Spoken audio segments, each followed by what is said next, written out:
Hello, beautiful soul family. It is starting to happen. The shift is upon us. And while it has been in progress for a while, it is starting to feel a bit more palpable.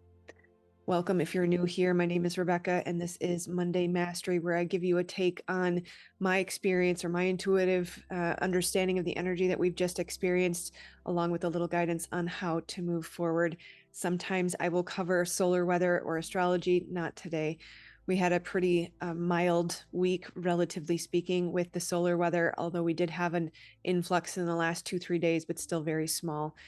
From there, a couple of Schumann resonance spikes, nothing that can begin to speak to the intensity of the energy that we have just gone through and are still in. It was a doozy of a week. It was a very, very challenging week. And I'm going to apologize beforehand for my energy because it's not super high today. But I'm committed to showing up for you. And it's important that you see I'm in this too. We are all in this together. It was interesting because the week started off really nicely and it didn't seem like it was going to be the week that it ended up being. We got hit with the intensity Tuesday evening, Wednesday here in the Midwestern United States. Surprising, shocking information, secrets that have been going on behind the scenes. It may not have been a secret for you necessarily, but it may just be an insight, a revelation, an understanding of where I used to be is no longer where I am. And likely there was a connection with the Mercury Cazimi. Regardless of astrology, I'm very much a proponent of knowing that this is all a part of the divine plan. The divine is in charge here, and it doesn't really matter what the astrology says, because at the end of the day, the creator is in charge. So your news might have been world rocking, life changing. It might have been something that you anticipated coming, but now once the reality of it has hit, it's still challenging. It's still a new life. It's still difficult. You may have experienced loss. You may have experienced grief. There was a very interesting juxtaposition between the grief and the gratitude, or the grief and the knowing I should have gratitude for what I've just experienced. It's a very interesting dichotomy to try to hold those two energies. There's certainly been a lot of high anxiety. The nervous system is definitely very activated pretty consistently for many days now, at least in my experience. Again, this is my sense of what is going on. And I will say this message is not going to be for everyone. This is coming from a place that has hit me so deeply. It's not going to be for everyone, but I do know there's a collective of us who are deeply, deeply, deeply committed to growth. Oh, I might have to pause and collect myself. Give me a second here. Okay, Kleenex is on hand. This is a little off script. I didn't have this on my sticky notes. For those of you who come here all the time, you know I have sticky notes on my computer, but I think it's important to clarify this collective. For those of us who are to say deeply committed to growth is really not even enough. It is not strong enough. It's a willingness to sacrifice everything to get closer to God, to fully surrender, to be in that purpose path, to be guided, to live the way we are called to. Ooh. Okay, Brene Brown's book, Daring Greatly, is echoing in my ears right now. Be vulnerable, be vulnerable. So here I am. And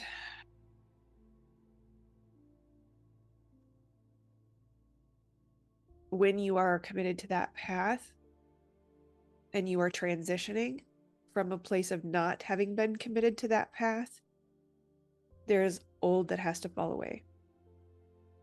And this is the tangible shift that I'm referencing, that you can call it ascension, you can call it rapture, you can call it the second coming, you can call it misalignment. It's very simple. And essentially, when we live a life led by our ego, led by our physical desires, we create unhealthy, misaligned relationships, dynamics, experiences. And when you step into the commitment to following your creator, God, the divine, and letting source lead fully, giving over the steering wheel, the old life that you created from that egoic place is going to have to fall away. And this is why, because the old is leaving and the new is coming, and it may not be necessarily your fault. It is, we are like the finger on the body of God. There's so much more driving our actions and our behaviors, and they all serve a purpose. So it's not something to blame yourself for, but it can be difficult to recognize why things are falling away. It can feel like, God, I didn't want to lose that family member. I didn't want to lose that person in my life. But as we are stepping into heaven on earth, or an aligned life, you could call it the 5D, as some do. To me, these terms, I don't know, it's a felt sense instead of a label to me. A higher being, right? The higher version of ourself, a higher elevated frequency. When you do that, there are some that will not come along with you. They can't, because they have not chosen to. And they can come at any time. The door will always be open to them. And maybe in certain ways, maybe not. Some of us will move on. Point being, they can move into the higher realms and get closer to God when they choose, but it is their choice. And so what I'm sensing right now, what I'm saying is happening, is the shift has been happening. We've all been shifting internally, but this is starting to manifest externally. We're starting to see the physical, tangible evidence of the separation of the old and the new. And I believe Carrie Kay uses the analogy of two trains at a train stop. Both have been sitting there, but they're both heading two different directions, right? We're on the 3D train and they're on the 5D train, and trains are leaving. The trains are leaving. And I think she said it was more appropriate that they were heading the same direction but splitting. I want to correct myself, because whatever, check it out if you want to go see Carrie Kay. Point being, those who have not chosen to heal or to grow, who maybe have too much pain, maybe their trauma is too great, the shadow won't allow them to address the things that need to be addressed to be able to do that. We can have compassion for them. We can have love for them. We can recognize it's not our fault. We can recognize they played their role perfectly, and so did I. And yet at the same time, it can feel like being not only in labor, birthing this new life, but also in the birth canal, being squeezed at the same time. These misaligned relationships are likely people you love. It can be a husband or a son or a wife or a sister or a mother, a brother. It doesn't matter. A friend. If they are in a different frequency, if you are aligned to the frequency of truth and growth and love and compassion and full surrender, I think that's so key, because when you really step into the full surrender, that's when part of my emotion is not just the loss, but the profound, undeniable, like, I don't usually swear, but like, holy buckets, man. I'm going to censor myself just in case. There's no words to describe the leaps and bounds that you make, and the insights and the awareness and the crumbling and the humbling that leads to that Christ-like expansion, or that light inside of you becoming the man or woman that God designed you to be. And I would have to say I wouldn't change that for anything. So just know, not all relationships can come with you. It's not your fault, right? If they are not committed to growth, they are misaligned. They say that's unequally yoked. Clinging to it is going to cause a lot of suffering and pain. Sorry, I had music here thinking that was going to be a good idea. They said there was no commercials. We'll just pause that. Oh wait, here we go. Checking my notes here where we're at. The pain. So it can feel like having your heart ripped out if you try to cling to that relationship. It can feel a little closer to a Band-Aid being ripped off, although I'll say it's quite a bit more than that. But just remember, pain plus resistance equals suffering. That the pain can come and go. We talk about in trauma healing on this channel that on average, an emotion only lasts 90 seconds. Yeah, if you have a lot of repressed emotions, especially around the person that you're losing, or the masculine if you're losing a man, or the feminine if you're losing a woman, right? It's going to trigger the trauma. It's going to bring up the crap, and so it's going to be 90 seconds on 90 seconds. It might be days, right? I'm in this for days at this point, but we're moving through things. We're healing things. We're cauterizing a wound, if you will, and of course, that's not going to be comfortable. That's going to be painful. But just remember, it's not your fault. And they made their choice. God has to honor that free will. And if you are unequally yoked, then it's not a match. It's like two magnets that repel each other. No matter how much the two of you want to be together, energetically, it's not physically possible. So if we were to surrender to the process, it will hurt less. And just remember, there may still be significant pain, right? We're going through a healing process. We're in recovery. We just have to trust that we are being protected even through the loss. That can be the sort of the hardest part, where people question, like, how could God let me suffer so much? And yet in the pain, in that crumbling, in the surrender that is required to overcome that pain, the growth is immeasurable. There are no words to describe the leaps and bounds that you will make if you surrender to and believe that the divine wants to protect you through this. That rejection is protection, that it is not meant for you. If it's not good for you, if it's not helping you, it's going to be removed, right? The growth that comes from the pain and the pressure is a clearing that catapults us into a future beyond our wildest dreams. That those who you love will either reap the benefit of the growth of coming along with you, or they will have to move on and watch someone else reap the benefits of that. That is their choice. This is the decision point in the shifting between the old earth and the new earth. Just know that this can feel like you are being consumed by a very painful fire, but that fire is meant to cleanse, and it is burning away the impurities. It is refining us. So don't run, don't suppress, don't hide. Remember, you're supposed to heal through connection. Get a hug, get a shoulder to cry on. Don't numb out. Don't go back to those old coping mechanisms. Don't let this break you. Don't let the lower energies win. You got to go through the valley to get to the mountaintop. And remember, God is on your side. God is on your side. Call on him for help.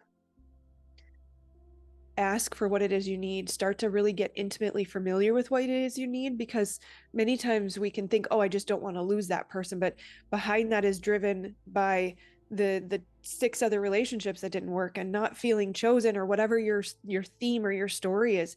That is the gift of this, is the healing that comes through it. And this might be a little unusual for me. Again, like I said, I've gone through unbelievable amounts of spiritual growth and awareness and awakening in the last 4 or 5 days. I can't even fit it all in one video.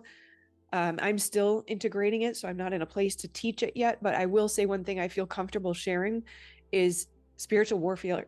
Spiritual warfare is very real. It is very, very real.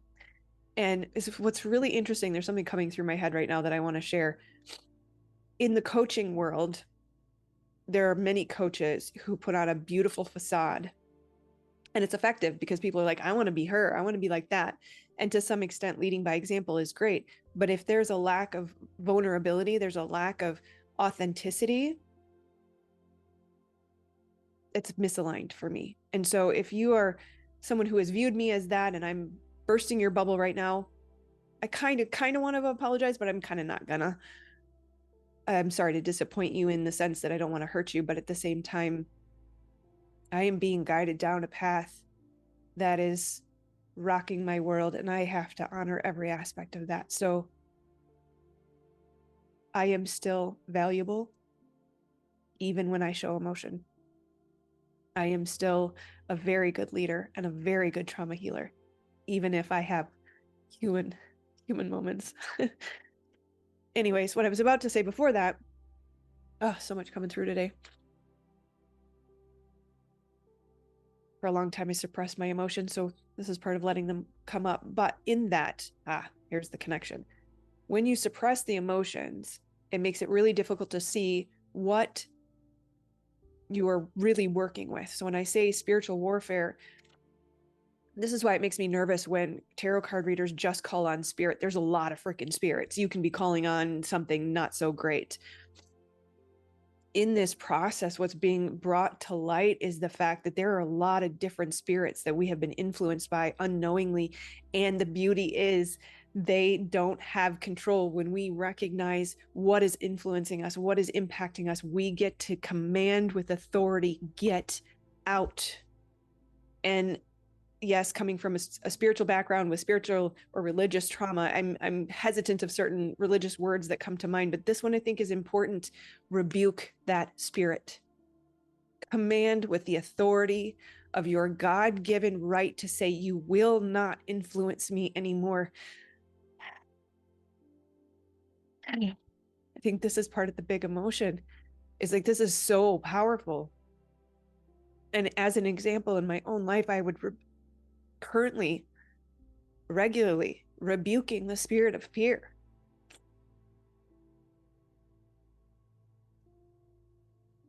Rebuking the spirit of trauma. Rebuking the spirit of oppression. Rebuking the spirit of broken homes. Just go down the list. What is your thing? Pray for those that you are losing. Pray for those who are choosing not to come along. And bringing it around to the trauma aspect is really look for the parts in you that are scared. The little girl or the little boy who, if you take a moment to just kind of feel into your body, feel what you're experiencing, feel the grief, feel the loss, feel the fear, feel the frustration, feel the stagnation, feel the whatever it is that's coming up for you. Feel it, find it in your body. Give that sensation words. Does it feel hollow? Does it feel empty? Does it feel like heartbreak?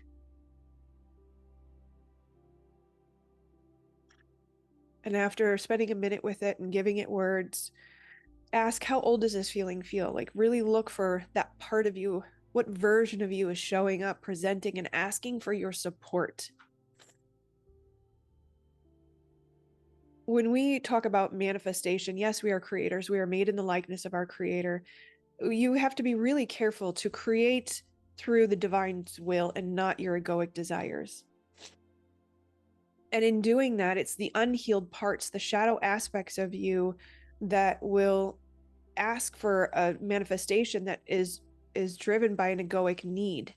So when we can find these parts and come and be with them and recognize you're hurting, and I'm sorry you're hurting, and hold them, be with them. Say, I got you. It's going to be okay. And this is the beautiful part about all of this, is on the other side, it's going to be more than okay. It's going to be 1,000, 10,000 times greater than it is right now. That is assured, that is guaranteed, that is a promise, that is universal law. That as you commit to the path of healing and growth, you will, in the right time, when we've I don't want to say accomplished because it's not effort based, but when we have moved through the things that we need to move through, when we have stepped in, we have fully aligned to the highest potential, the highest timeline, the reward is beyond our wildest dreams. So sit with that part and remind her, I promise you it's going to be okay. I promise you I got you.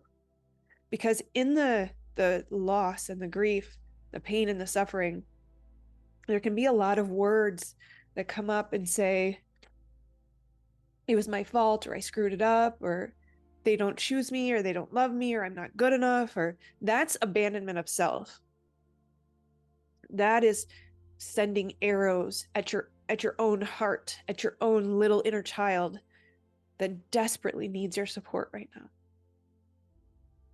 Remind them of how beautiful and worth it this is going to be if we do our part.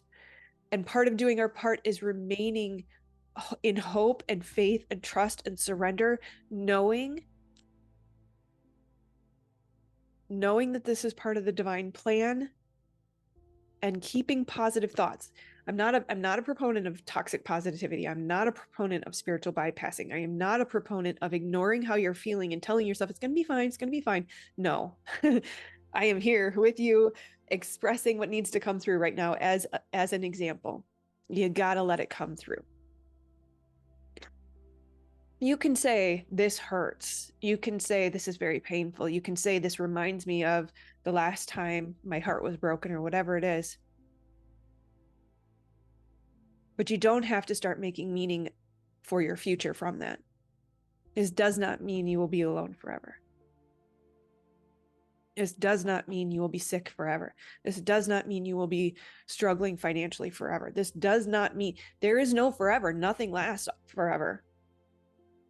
And if you can choose to find the silver lining, the higher perspective, dance around. I like to talk with my clients, dance around the thing. If you noticed, if I hold this pen here versus here versus here, it looks different. You can move around a thing and find that perspective that lifts you up and is expansive and says, okay, we got potential. We got options. There is infinite potential, endless potential.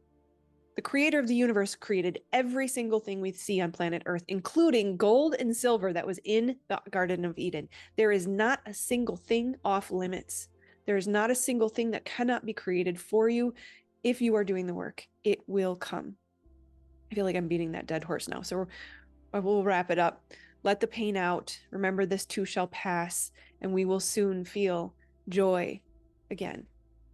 Grieve, release, surrender, trust, and know rejection is protection, which means anything that you have lost is protecting you.